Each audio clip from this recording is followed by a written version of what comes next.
Jazz music, for many a layman, conjures up images of smoke-filled nightclubs, beatniks cruising the strip in black suits and sunglasses way past sundown, and a compositional form which is largely ad-libbed.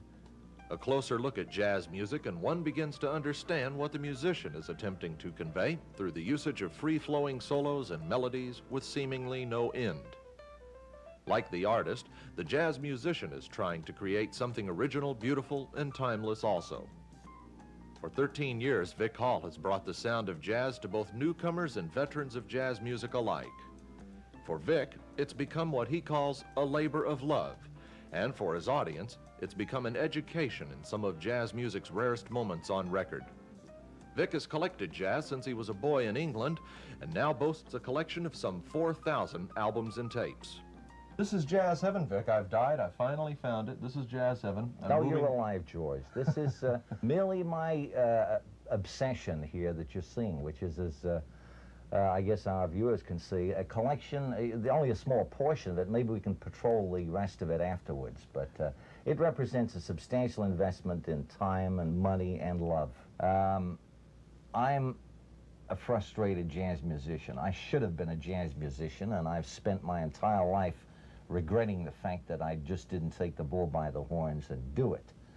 But nevertheless, I still, even though I'm on the receiving end of the music, derive a great deal of fulfillment from it. And, you know, many people have attempted to define jazz.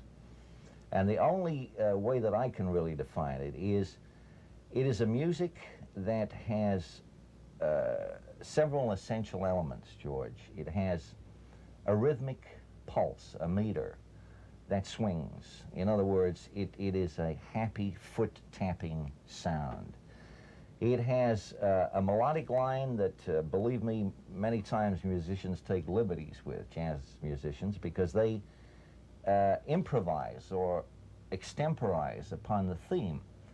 So they may change the melody around, but they retain the chordal structure, the basic structure of the tune, and they improvise around this.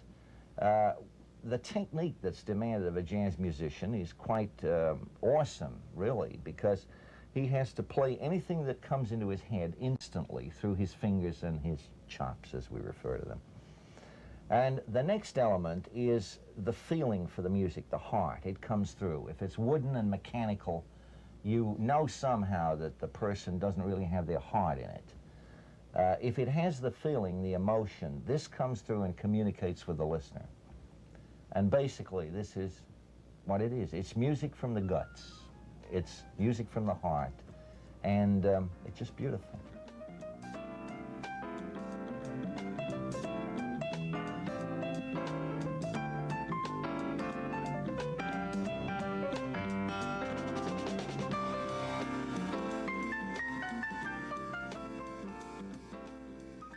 Almost all jazz aficionados love pictures. Pictures of a favorite artist, pictures of special moments, and best of all, pictures of themselves with their favorite performers. For Vic, this is difficult, as some of his pals include artists like Count Basie, the late Stan Kenton, Buddy DeFranco, Dexter Gordon, Nathan Page, and Richie Cole. Behind every picture on this wall is a story of special friends and times, a trip back to the old days when bop was king, and a framed reminder of musical legacies cultivated so very carefully. The memories live every Tuesday night on the college-operated station when Vic arrives with his 10 box full of the evening's selections. The night we dropped in, Vic was featuring a tribute to the music of James Moody. This next is from another cadet album, Cookin' the Blues, that was recorded in San Francisco in 1961. It was recorded live at the Jazz Workshop, and it features, in addition to Moody on flute on this track, Bernard McKinney on trombone, Howard McGee trumpet, one of the great bebop trumpet players, Musa Kaleem on baritone, Sonny Donaldson piano, Steve Davis bass, Arnold Enlow on drums. And it's a tune that Moody composed for his own flute, and he calls it Moody Flutie.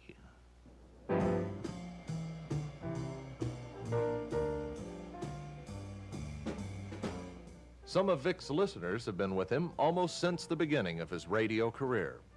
Yes, James Wiggs, and he is in charge of a crew who do the janitorial cleaning of the Tampa Electric building. And he has his portable radio with him, and every Tuesday night he tunes in the sound of jazz, and while they're pushing their mops and brooms and pails around, he listens, and he has been a very loyal listener, George. One of the 7, you know. A friend of Vic's once told him not to worry about never learning to play an instrument. Your turntable is your axe, he said. There are a number of ways we could end this story, but what better way than to let Vic sign it off the same way he's been doing it all these years.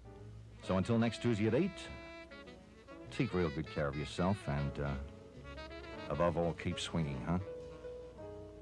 Bye now. This is George Lowe reporting from Tampa.